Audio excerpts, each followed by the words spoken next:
Olá, seja bem-vindo! Aqui nós estudamos a Bíblia. Estamos agora em Hebreus, capítulo 10, hoje a partir do verso 24. Deus amado, que coisa boa poder continuar semana após semana estudando a Bíblia. Dia após dia, na verdade. Obrigado, Senhor. Fala com a gente, nos ensina, nos guia. Nos revela a verdade em nome de Jesus. Amém? Vamos lá então. Estávamos anteriormente já outros vídeos vendo aqui esta belíssima carta. E eu só vou retomar aqui a partir do verso 23, no meio da leitura, para poder dar mais contexto para a gente pegar a partir do 24. Diz assim a palavra do Senhor, Hebreus 10, a partir do 23. Apeguemos-nos com firmeza a esperança que professamos, pois aquele que prometeu é fiel. E consideremos uns aos outros para nos incentivarmos ao amor e às boas obras. Bom, o 23 eu expliquei no vídeo anterior, aqui eu pego o 24. Vamos considerar uns aos outros para nos incentivar ao amor e às boas obras. Não existe cristianismo isolado, tá? Não existe. Há uma tentativa contemporânea de viver o cristianismo isolado. Pessoas que estão dizendo assim, não, eu não quero participar de igreja nenhuma, eu não quero participar de nada, eu fico na minha casa sozinho, lendo a minha Bíblia, participo de culto pela internet. Outro dia eu descobri que tem até ceia pela internet, né?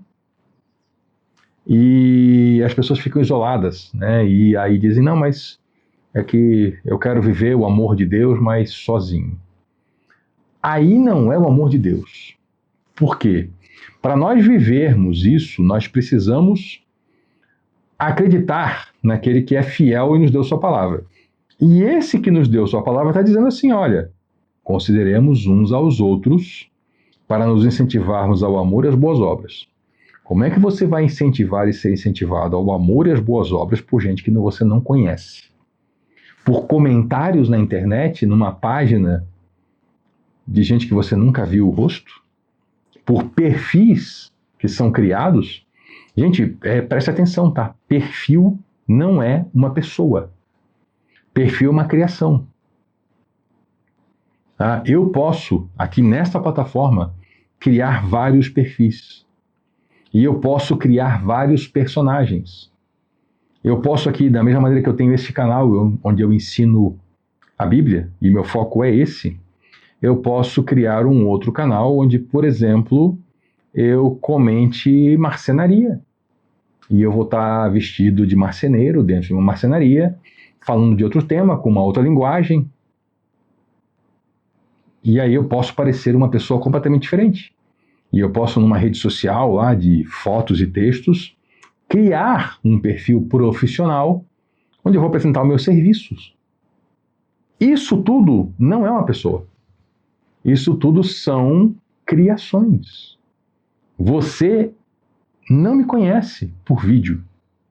Você só vai me conhecer convivendo comigo. Então não dá. Tem gente que encontra, às vezes, alguém que vê pela internet, eu te conheço, no sentido de que eu sei quem é você, ou eu sei identificar você talvez pelo nome, ou talvez por um apelido em rede social. Mas conhecer mesmo, a gente tem que conviver com as pessoas. Então, como que a gente vai considerar uns aos outros para nos incentivarmos ao amor e às boas obras sem convivência? Não deixemos de reunir-nos como igreja, segundo o costume de alguns, mas procuremos encorajar-nos uns aos outros, ainda mais quando vocês veem que se aproxima o dia. E esse aqui é o dia com Dzão, com D maiúsculo. É a chegada do Senhor, a volta do Senhor. Como eu encontro gente que eu acho que pega um estilete e recorta esse pedacinho da Bíblia e joga fora. Porque fala que não. Outro dia uma pessoa me procurou aqui no canal, fez uma série de observações e eu, como eu sempre faço, né? Eu convido as pessoas a estudar a Bíblia junto com a gente aqui no canal. E essa pessoa falou, não. Eu recuso o seu convite. Porque o estudo é sozinho. Eu faço isso na minha casa. É eu e o Espírito Santo. E eu só estava escrevendo para você, expressando as conclusões que eu cheguei. Porque o estudo da Bíblia é sozinho. E aí eu olhei e falei, opa, aqui temos uma pessoa com sérios problemas. Porque ela se isola. E ela, não é o fato de ela não querer estudar comigo, tudo bem. É ela dizer que ela não estuda com ninguém. Ela não faz parte de uma comunidade. Ela não faz parte de uma tradição cristã, ela não se sujeita a nada. Ela quer dizer que ela é o Espírito Santo, mas eu sei que não é. Porque se fosse ela e o Espírito Santo, ela ia ler isso aqui. eu tenho que congregar. Eu não posso deixar de congregar como é costume de alguns. Aí vem as objeções. Ah, mas eu não gosto da igreja que eu tô. Vá para outra. Ah, no lugar que eu tô não tem nenhuma que presta. Por incrível que pareça, eu concordo com algumas pessoas quando dizem isso. Já vi alguns lugares terríveis. Permaneça em oração buscando um lugar. Não desista de buscar. Talvez sua busca demore muito. Mas não se ponha num estado de satisfação. A pessoa está satisfeita. Ela está tranquila. Ela não tem uma comunidade, mas ela fala, tá tudo bem. Tá tudo bem, é assim que eu quero viver, é assim que eu vou viver para sempre, eu não preciso de uma comunidade. Que loucura que é essa? Que loucura que é essa?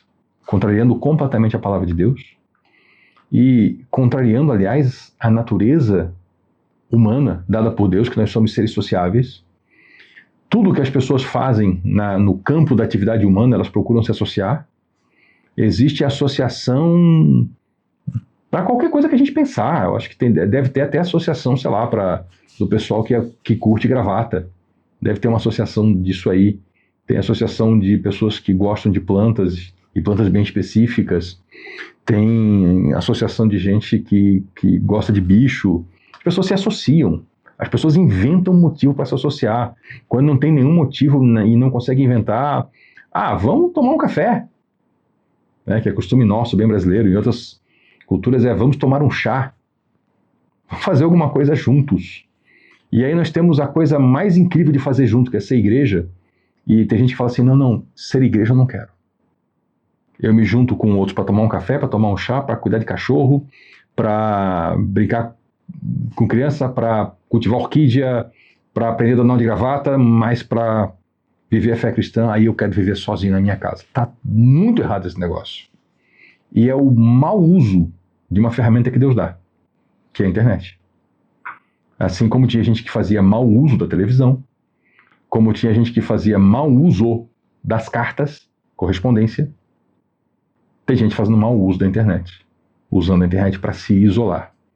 Enquanto que a internet ela pode ser um recurso maravilhoso para alcançar o isolado. Vou lhe dar um exemplo. A pessoa vive numa sociedade onde não há outros cristãos. Ela não tem acesso a uma comunidade. A igreja pode acessar essa pessoa pela internet. Essa pessoa pode acessar a igreja pela internet. Ou uma pessoa está doente. Outro dia uma pessoa aqui no canal fez até uma prece pelos idosos que não podem mais ir à igreja. E eu fiquei comovido com aquela prece porque eu pensei nos idosos da minha comunidade. E eu pensei, realmente, a gente tem que levar a igreja para essas pessoas. E sabe que uma das formas é a gente usar também a internet. Não é largar o idoso sozinho com o celular na mão. Mas olha, além do tempo que a gente passa juntos visitando o idoso e cantando junto com ele as nossas músicas da comunidade e conversando com ele, a gente pode também sentar junto com o idoso e ouvir uma ministração da palavra de Deus que alguém faça para a gente pela internet. E a gente pode também oferecer para esse idoso um recurso para que ele mesmo acesse uma palavra, uma ministração quando a gente não estiver lá, ou ainda para que ele use um aplicativo de comunicação para conversar com irmãos em Cristo. Veja que é completamente diferente da lógica de usar a internet para se isolar. Usar a internet para tirar alguém do isolamento. Ou, estando essa pessoa em isolamento, talvez por doença, levar recursos para essa pessoa. Então a ferramenta está aí, né? A gente tem o martelo para a gente bater o prego, tirar o prego, usando a unha do martelo. A gente não usa o martelo para um parafuso. Vai estragar o parafuso, né?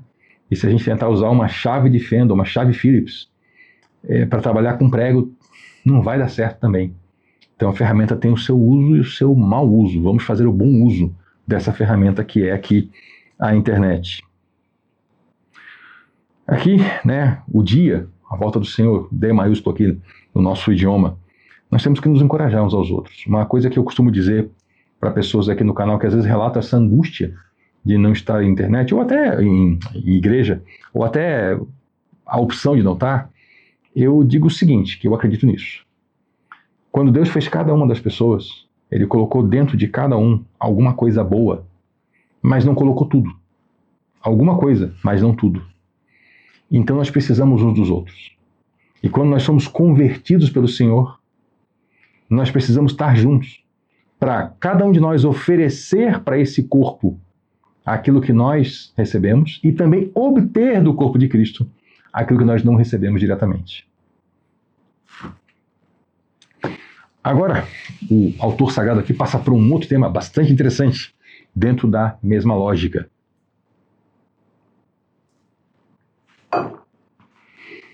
Se continuarmos a pecar deliberadamente, eu vou voltar aqui para explicar esse negócio, calma lá. Se continuarmos a pecar deliberadamente depois que recebemos o conhecimento da verdade, já não resta sacrifício pelos pecados, mas tão somente uma terrível expectativa de juízo e fogo intenso que consumirá os inimigos de Deus. Outro dia alguém me procurou aqui nos comentários, pedindo uma instrução, porque no lugar que ela passou disseram aí coisas terríveis sobre pessoas que são pessoas da fé cristã que cometem pecados. O problema é que todas as pessoas da fé cristã cometem pecados.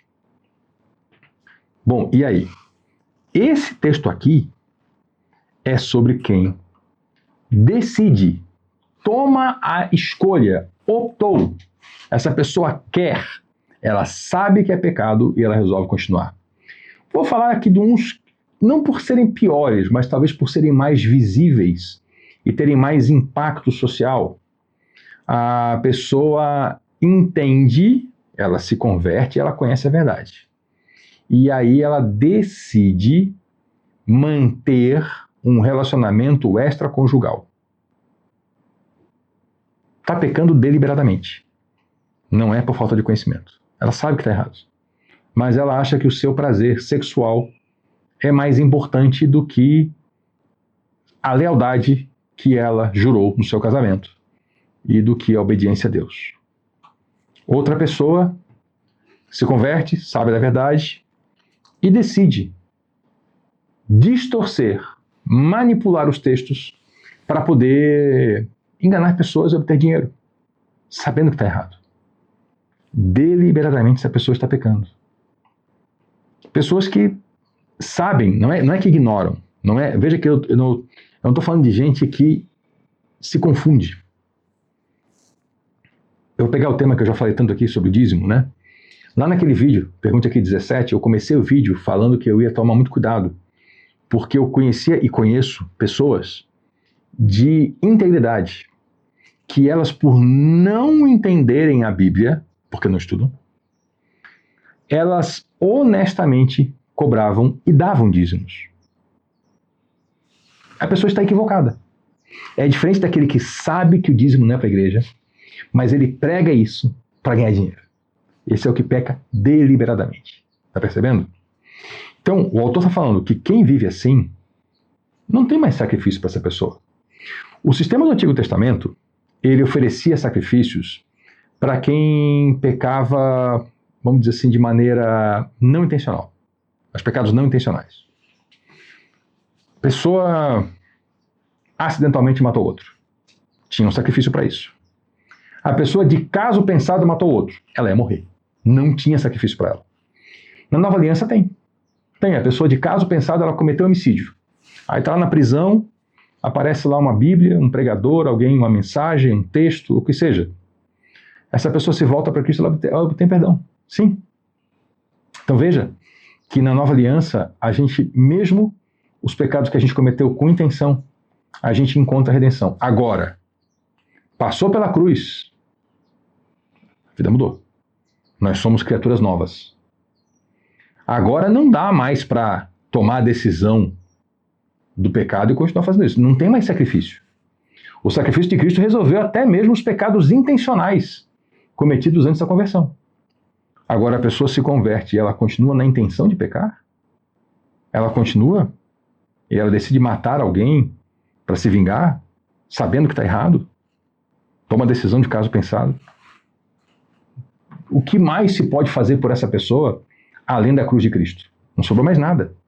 Então, para esses, não resta sacrifício pelos pecados, mas tão somente uma terrível expectativa de juízo. Juízo e fogo intenso que consumirá os inimigos de Deus. Novamente aqui um texto para aquelas pessoas que acham que não haverá juízo, Aliás, só uma partezinha aqui, Tem umas passagens dos evangelhos onde Jesus fala da Guiena ou Geena, E até quando eu expliquei para vocês, né? Olha, Jesus aqui estava falando do lixão que ficava ali fora de Jerusalém. Ele estava usando uma figura de linguagem de algo muito próximo para as pessoas. Então, quando ele falava em Geena, as pessoas olhavam por cima da muralha e viam lá a Geena. E isso foi alterada a interpretação ao longo das eras para transformar a Geena na condenação final dos pecadores. E aí, inclusive, acrescentar elementos do livro, a Divina Comédia, lá, a descrição do inferno de Dante, né? Dante Alighieri. Eu expliquei isso. Teve gente furiosa comigo. Ah, você está dizendo então que não existe condenação? Não. Eu estou dizendo que aquele texto se refere a uma figura de linguagem que Jesus estava apontando para algo bem conhecido ali perto deles. A Bíblia é repleta de textos que falam que há condenação.